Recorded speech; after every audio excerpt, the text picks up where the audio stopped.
Welcome back. As always, we gather here to honor those American stars we have said goodbye to recently, alongside other cherished souls whose presence left a mark on the world. If this means something to you, a like goes a long way in helping us keep these tributes alive with the dignity they deserve. Thank you for joining us.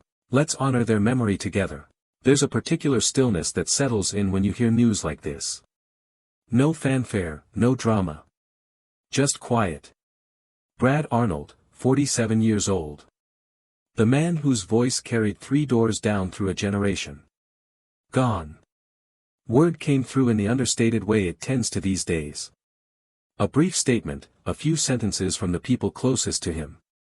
Nothing theatrical, just the slow, heavy reality of it sinking in. For anyone who came of age in the early 2000s, his voice was woven into the background of everyday life. Road trips, late evenings, windows down. The first time kryptonite came through the speakers, you didn't plan on it meaning anything. But it did. It stayed. Songs like Here Without You never pushed themselves on you. They simply existed nearby, ready when life called for something honest and familiar. Brad was from Escatawpa, Mississippi. A small town, an unassuming one. And that rootedness came through in everything he did. There was no performance to it, no manufactured edge. Just a man with a genuine gift for translating ordinary human emotion into something universally felt. Even when 3 Doors Down was at its peak, when their name was on every playlist and every radio station, Brad never seemed to drift from who he was. You got the feeling he never forgot where he started. He faced his own quiet battles along the way. The kind that rarely make the front page but leave their fingerprints on a person all the same. Perhaps that's exactly why his music connected so deeply. It wasn't polished perfection. It was real. And now there's a strange ache in realizing how seamlessly certain voices fold themselves into the fabric of your life, present for years without announcement, until one day the silence where they were is all you notice. This kind of news carries a gentle weight to it. It doesn't hit like a shockwave. It settles slowly, and somehow lingers far longer than you expect. Neil Sedaka, 86 years old. A man of melody, of carefully crafted lyrics, of a piano touch that felt like it came from somewhere warmer and slower than the world we live in now. His passing was announced without ceremony, a quiet confirmation that a voice spanning decades had finally gone still. For those who grew up in the late 1950s or early 1960s, his music was practically part of the air. Oh, Carol was not merely a popular song. It was a fixture, something you heard drifting from diners and living rooms and car radios as life carried on around it. There was brightness in it, a hopefulness that didn't feel naive. And underneath it all, the piano. Always present, always warm. His classical training was evident, yet it never created distance. It invited you in. He grew up in Brooklyn, serious about music from an early age, yet somehow transformed all that rigorous study into songs that felt like they required no effort at all. That balance is rarer than people realize. Many have chased it. Very few ever found it. What set him apart, perhaps more than anything, was his refusal to fade when the musical landscape changed around him. The late 1960s reshaped everything, and countless artists were left behind. He was not. He adapted, persisted, and returned in the 1970s with renewed energy. That wasn't fortune. That was resolve. Artists of his kind resist being boxed into a single decade. They surface unexpectedly in the corners of memory, accompanying moments you had long stopped thinking about. And in his absence now, you find yourself considering just how far a song can travel, how long a melody can outlive the hands that first played it. Long before the leather jacket, before that signature sneer became iconic, before his voice became synonymous with a particular brand of electric rebellion in the early 1980s, there was simply a boy named William. Born on the 30th of November, 1955, in Stanmore, England. Not the most obvious origin for a rock legend. His father was in sales. His mother held the household together. It was an ordinary, respectable upbringing, the kind that comes with unspoken expectations and a clearly mapped-out future. Then came a brief detour to America, a stint on Long Island while he was still a child. Something about that exposure, that glimpse of a bigger, noisier world, lodged itself in him. When the family returned to England, he brought something back with him that didn't quite fit the life waiting for him.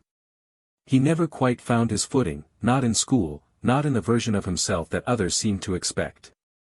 He eventually enrolled at the University of Sussex to study English. It seemed like a reasonable direction.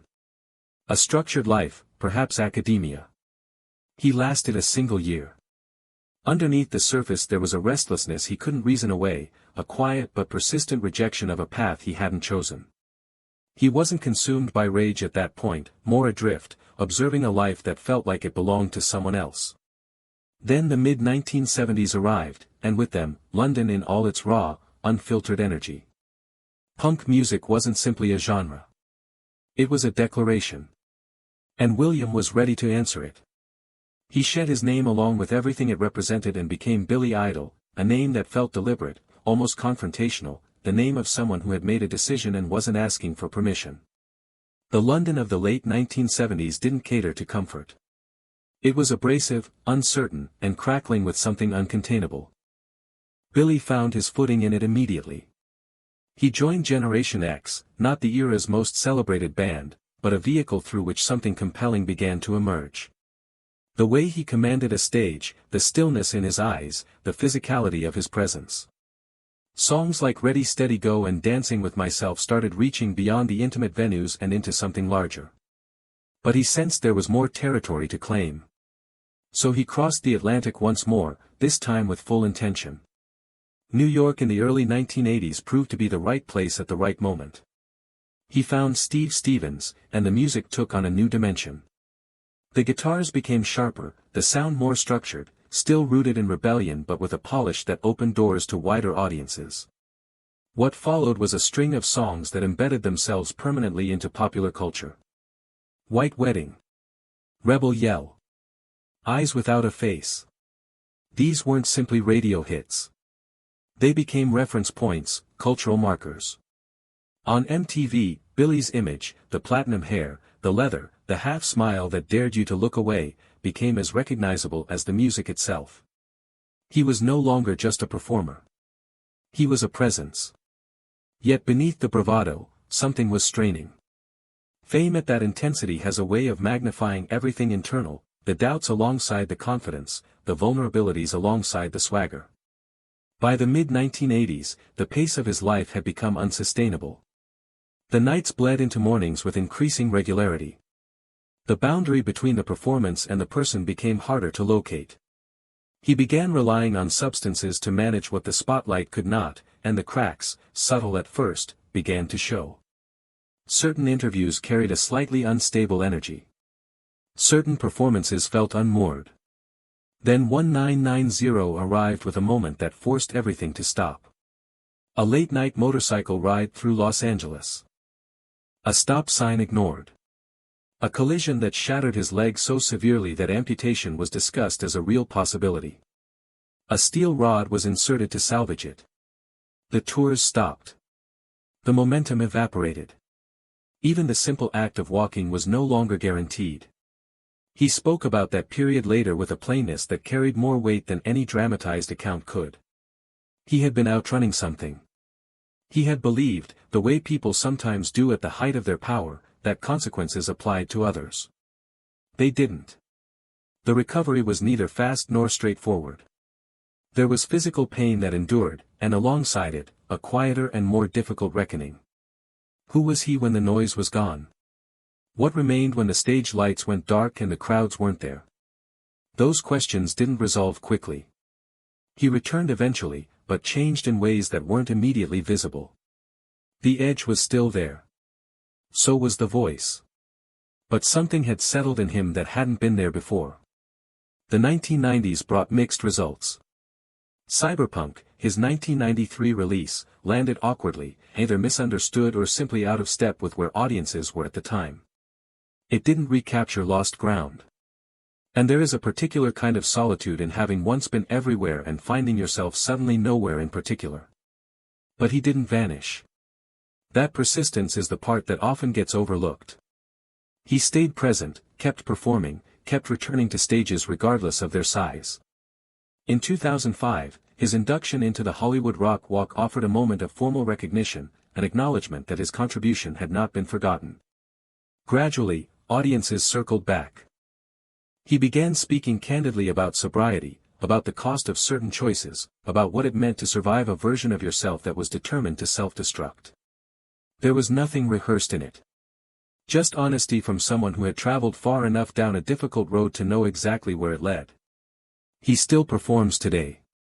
He still walks out onto stages with that unmistakable bearing. The voice is fuller now, carrying within it every year that has passed. And for those who remember the exact moment they first heard him, he is not simply a musician from a particular decade. He is a fixed point in their own personal history.